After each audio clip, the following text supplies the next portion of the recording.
Hello everyone, it is Jayden and welcome to The Alpha, the show where we talk about the hottest topics in pop culture and sports. If you enjoyed this video, be sure to hit that like button on the video, and if you enjoy my commentary and myself truly as always, be sure to tap that subscribe button and to hit that notification bell to get notified when all my videos go live. I love you guys so much. Peace, love, and positivity always, y'all. See ya.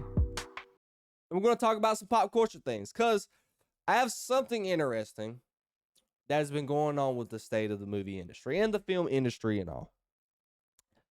So we've seen the Snow White discourse and how much money they're making and it being one of Disney's biggest flops of all time. But that's not what I want to talk about. What came up with this topic was the responses I had on a recent discussion board I had for my class. In my class, I'm taking Intro to Mass Communications, and we talked about the movie industry.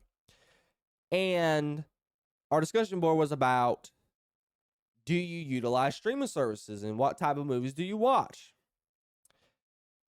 And it was very disturbing the amount of people who said that they don't go watch the movies anymore, that they rather sit at home, utilize their streaming service to watch their films. When I tell you guys, 90% of the discussion board posts said that, was very disturbing. I am a homer. I like physical media. I enjoy going to the movies. I think going to the movies, for me personally, is one of the best things to ever do on this earth, entertainment-wise. I love film. I talk about it on my podcast for a living. I want to continue to do this for the rest of my life. I love film. I love movies. I love talking about movies. It fascinates me, the film industry. I love it. Acting. I've always even thought about being an actor. Even though that's probably never going to happen. I still might flirt with it in the future. But I love the genre of movies. I love the genre of acting. I love the genre of entertainment. And an aspect of it that I don't like that's creeped up the last couple of years is streaming services. I hate streaming services. Are they convenient? Yes. But guess what? I pay this amount of money for this streaming service. If they don't have that one movie I want to watch, I got to pay money for a different streaming service. And I know a lot of people like to use the Apple Pluses and things of that nature where once you buy it, it's on there all the time. I don't know if Apple Plus, I know Apple Plus is a big one that a lot of people like to use. I didn't know Fandango actually has their own like movie service or something where they can buy movies and watch it off there too. That's an interesting one. Never heard about that one. Let me know about that one in the comments below as well. But I feel like when it comes to just the movies is slightly dying. And why I say that and why my counter to this is the movie industry dead? Is going to the movies dead? No. It's not. This idea that going to the movies is going to die is not true. This idea that we're just going to fall away to it and go to streaming services is not true. We saw it during COVID. The streaming service era was big in COVID because we couldn't go to the movie theaters. So they released films in the movies and people got comfortable with that. And we saw these numbers with Snow White.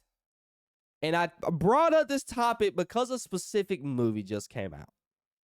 Snow White, as of April 5th, domestically, was only making $72 million. Mind you, with a $250 million budget. And we saw the success that recently just came out with Minecraft. Minecraft, just in its first weekend, they just made $80 million this weekend as well. But last weekend when it came out, it made $301 million worldwide. With $157 million in domestic, and it cost $150 million to make.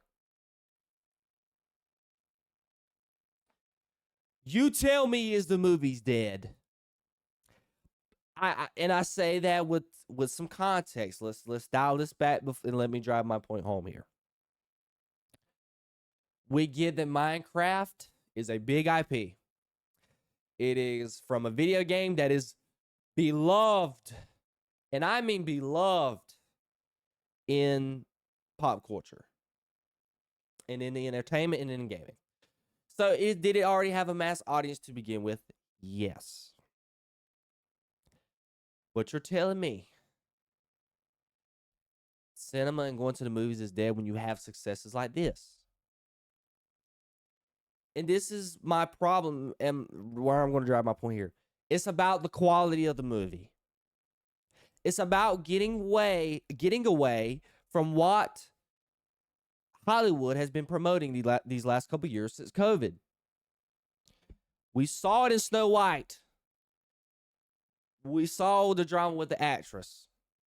We saw the drama with the political aspect of the film.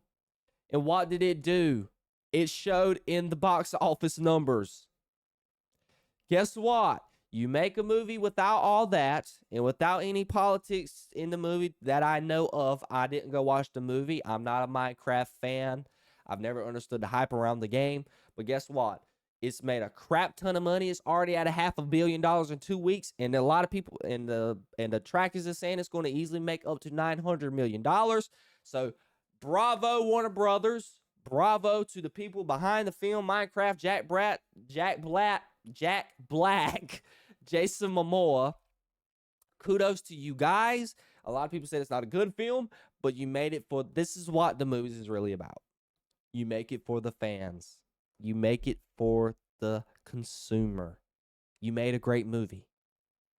Not in the eyes of the critics, but to that little boy who went to the movie with his mom. That's all that matters. That's what movies are for. Movies and entertainment is for the audience. I will die on that hill saying that. It's something that is falling away because Hollywood is thinking about the minority and not the majority. With Snow White, you wanted to follow the check off the boxes in the movie, this, and that, for a minority of your audience. But when the majority, and I just wrote about this in my paper for this week as well, for that class, majority of the audience was those hardcore Disney fans that loved the original Snow White. Those hardcore Disney fans that has been watching your product since they were babies, has watched that movie since they were a child, have liked the other Disney princesses IPs that you've made as well. All it wanted to be was just to be accurate to the source material and stay true to that. But what does Disney do? The girl goes out, Rachel Zegler, and promotes the movie to get go, saying that it's not about the prince. You know, the prince ain't going to save Snow White, blah, blah, blah, blah. But yet in the movie, what I've heard, it ends up happening. I haven't watched the film, but I've heard a lot of reviews about it. A lot of people have said that's what ended up happening. They just twisted it to a certain degree. And you change some aspect of the story. I even saw the stupid scene at the end of the movie where they're all dressed in Snow White.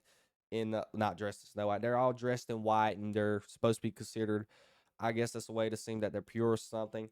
And being Snow White got her name from the snow or something like that because of snow, and it had nothing to do with her skin tone, and her being the fairest of them all. They changed that aspect of it. It's things like that gives you the results that you get in the movie industry. That's what's hurt the movie industry, because the average moviegoer is starting to catch up with these things. You can't tell me I'm not lying. I promise you. If the Thunderbolts, and I've said this, if the Thunderbolts ends up making more money than Black Panther, Jesus, not Black Panther, than Captain America Brave New World, we're going to have a problem. I don't think that's going to happen because the Hollywood Reporter just came out late last week and just said that they're tracking around $70-ish million opening, and Brave New World had 88. So it is tracking to do under Brave New World. But I'm telling you right now, if Thunderbolts does better in the box office than Captain America Brave New World, we already know what that reasoning is. And I've seen this, and it's been something that's been going around about movie theaters trying to get people back into the movies. And Regal's CEO even suggested allowing texting and even allowing them to smoke weed in the movie theater. I heard another girl's video, which I didn't think, I was trying to look up information about that source. She was saying about movie theaters implementing a bowling alley. When ultimately what you need to do is worry about your publishers and your studios that's publishing movies into your businesses at AMC, etc., Regal, wherever you watch your respective movie theater at. Make sure they're producing quality movies so you can get more butts and seats, so you can decrease the ticket prices to go watch a movie and decrease the prices for the snacks.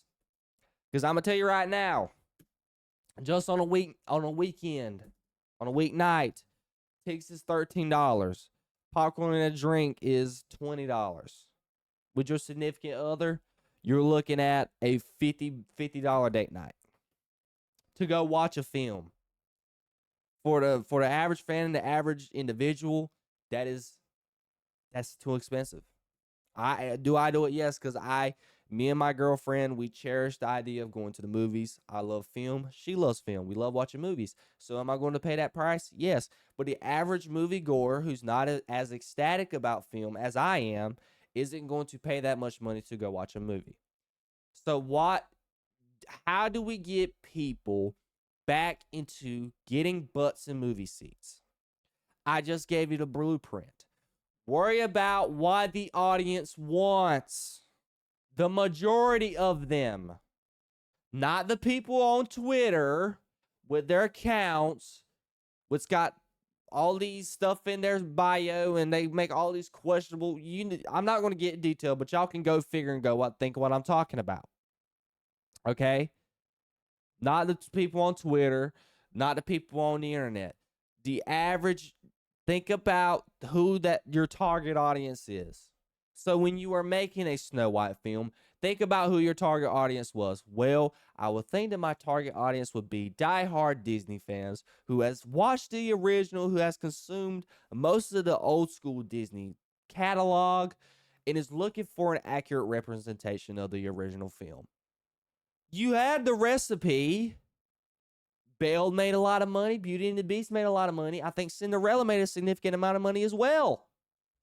Heck, even though it didn't do well, which I think this is where the average moviegoer is catching on to things, Little Mermaid made a pretty good amount of money. I think it made $800 million. So you had the blueprint, even though I think that movie was the downfall of this movie as well, of meaning Snow White, and along with other things as well. But we just got to get over this notion that streaming services is the future and streaming services is the way, because it's not. Film is made for theaters. Theaters is king. Theaters is where movies would need to be experienced in their true nature. I don't want to watch Avengers Doomsday on a streaming service. I want to watch Avengers Doomsday at my local AMC, at my local Regal, wherever you watch your respective movie theater at, in 4DX. That's where I want to watch a high blockbuster film, future blockbuster film. I don't want to watch it at my house on a couch with no movie theater studio quality sound system. I want to watch it in a movie theater with everybody else, with that big screen, with the sound panels, and enjoy it with my fellow lovers of the genre. That's when movies is at its best. We've seen the great clips on social media with Minecraft, the people throwing popcorn. Yes, this is a little excessive to a certain degree, but that's what makes cinema perfect. That's what makes the genre perfect. That's what makes the movies what they are.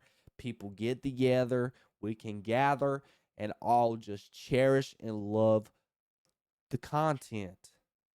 And that's what that's what the movies has been missing. Guys, think about it. What has been the great film since COVID? I can count them on my hands. It's been 5 years. And I don't think none of the movies coming out this year is going to expound upon that number by much. You had Barbie, Oppenheimer, Deadpool and Wolverine. That's recently. I can't really think of nothing else. Since COVID, that's been like a hit in the movies. Made people want to go see it. That's been good. I was really just talking to my mom recently. Outside of Deadpool and Wolverine, I don't remember the last Marvel movie that I really enjoyed. Superhero film that I really enjoyed in the movies. We got to get back to the quality. And that's important. Because I don't want these corporations to start thinking that putting a bowling alley, allowing texting, and allowing people to smoke marijuana in a movie theater will cause people to come watch the movies. Sorry, sir, whoever the see, I didn't write now who suggested that, but sorry, buddy. I think that would drive people away, specifically the marijuana one would drive people away from your movie theater. Maybe in some areas, maybe not. Maybe in California, it might be a big thing, but I know down here in North Carolina, that's a no. A lot of people will be leaving the movie theaters. I promise you that. But it's something that I've been passionate about and I've wanted to talk about. I know this is probably going to be the longest portion of the film. Oh, not the film, of the podcast. I've said film so much, I said podcast. But it's something to think about, y'all. And let me know what y'all guys think about it. Y'all, do y'all think I'm right or do you think I'm wrong? I think I'm right. But I'm interested to see your feedback and see what you think about it.